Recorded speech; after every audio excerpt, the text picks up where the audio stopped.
यदि अंडरूट 24 बराबर 4.899 है तो अंडरूट 8/3। अब देखो नीचे क्या है, अंडरूट है, अंडरूट 8 और नीचे भी अंडरूट 3 है, क्योंकि ये दोनों के ऊपर अंडरूट है, तो अंडरूट 3 से ऊपर नीचे गुणा कर दो। नीचे वाले अंडरूट को हटाने के लिए जो नीचे दे रखा है ना हर में, उस अंडरूट से ऊपर नीचे गुणा कर दो। तो ऊपर तो बना 8 को 3 से गुणा किया तो अंडरूट 24 बटा नीचे अंडरूट 3 गुणा 3 3 हो गया। अंडरूट 24 की वैल्यू दे रखी है 4.899 बटा नीचे 3 का भाग देना है, क्योंकि अंडरूट 3 को अंडरूट 3 से गुणा किया 3 हो गया, 3 का भाग दिया 3 एकम 3 और फिर देखो एक शेष पर रहा तो 18 हो गया, तो 6 3 18, फिर 3 3 9 3 3 9, तो ये इसका आंसर हो गया ना।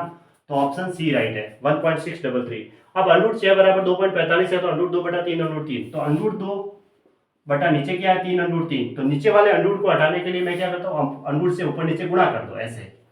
ठीक है। अंडरूट से ऊपर नीचे गुणा किया, अब ऊपर तो अंडरूट 6 बन गया, ये लो अंडरूट 6, और नीचे अंडरूट 3 को अंडरूट 3 से गुणा किया 3, 3 को 3 से गुणा किया 9। अब अंडरूट 6 की वैल्यू दे रखी है कितनी है 2.45, इसमें 9 का भाग देना है, तो 9 का भाग इधर दे लो 2.45 में ऐसे, ठीक है। तो 9 का भाग देंगे तो पहले भाग नहीं जा रहा है, यहाँ पॉइंट है तो पॉइंट ले लो, फिर 24 एक साथ ले लो, वहां 0 0 लग गए। अब 24 में 2 नम 18, 3 नम तो 27 हो जाता है, तो 2 बार गया 18, 24 में से 18 माइनस किया तो 6, फिर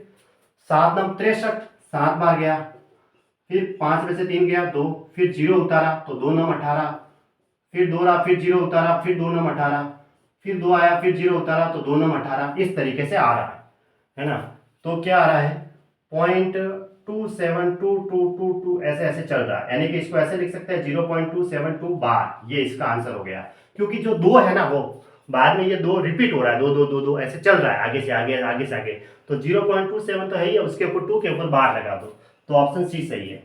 अब देखो अंडरूट 32 प्लस अंडरूट 48 बटा अंडरूट 8 प्लस अंडरूट 12 का मान बताना है। तो मैंने क्या बताया, इस अंडरूट के लिए ऐसे टुकड़े करने हैं कि एक तो अभाज्य संख्या होगी, जैसे मैं डायरेक्ट कर देता हूँ, और एक वर्ग संख्या बना दो, जैसे कि डायरेक्ट करने के लिए, नहीं तो फिर हमें अभाज्य गुणनखंड करके चेक करना है ऐसे, ठीक है। तो नहीं तो तरीका क्या है, जैसे हम 32 के ऐसे टुकड़े करते हैं, 2 का भाग देंगे, सबसे पहले यूनिट डिजिट लास्ट में 2 है तो 16 आया, फिर 2 का दिया तो 8 बार, फिर 2 का दिया 4 बार, फिर 2 का दिया 2 बार, तो 1 बार ऐसे नहीं।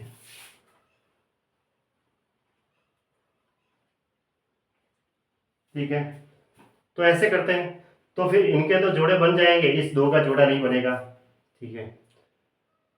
तो 16 गुणा 2 हो रहा है, देखो इन 2 का जोड़ा एक जोड़ा, मतलब एक लेना है वर्गमूल में, और इन 2 को फिर एक लेना है, तो 2 गुणा 2 4 हो गए, और ये 2 अकेला रहेगा, तो 16 गुणा 2 होता है ना। अंडरूट 32 को हम क्या लिख सकते हैं 16 गुणा 2, इस तरीके से 48 के लिख दो, 16 गुणा 3 हो जाएंगे, 16 48, 3 है वो अभाज्य संख्या हो गई, 16 गुणा 3 बटा नीचे अंडरूट 8 के भी एक अभाज्य संख्या रख लो और एक वर्ग संख्या हो जाएगी, 4 गुणा 2, 2 तो है वर्ग अभाज्य संख्या हो गई, तो इसको लिख दो 4 गुणा 2, क्योंकि 4 का तो वर्गमूल हो जाएगा। फिर अंडरूट 12 है तो इसको भी एक अभाज्य संख्या के रूप में लिख लो, एक वर्ग संख्या के लिए 4 गुणा 3 12 होता है, 4 का तो वर्गमूल हो जाएगा और 3 अभाज्य संख्या हो गई, क्योंकि 3 के फिर टुकड़े नहीं होंगे, 4 गुणा 3 ऐसे। 16 का वर्गमूल तो देख लो कि 4 होता है, ठीक है, 4 का स्क्वायर 16 तो 4, अब इसमें भी 16 का वर्गमूल 4 होगा, तो 4 तो कॉमन आ गया, तो अंदर क्या रहा अंडररूट 2 प्लस अंडररूट 3। अब नीचे देखो 4 का वर्गमूल तो 2 होता है, इसमें भी 4 का वर्गमूल 2, तो 2 तो कॉमन आ गया, तो नीचे अंदर क्या रहा अंडररूट 2 प्लस अंडररूट 3, तो ये कट गया, तो 4 बटा 2 का मान 2 हो गया ना, ये इसका आंसर हो गया, ऑप्शन बी राइट है।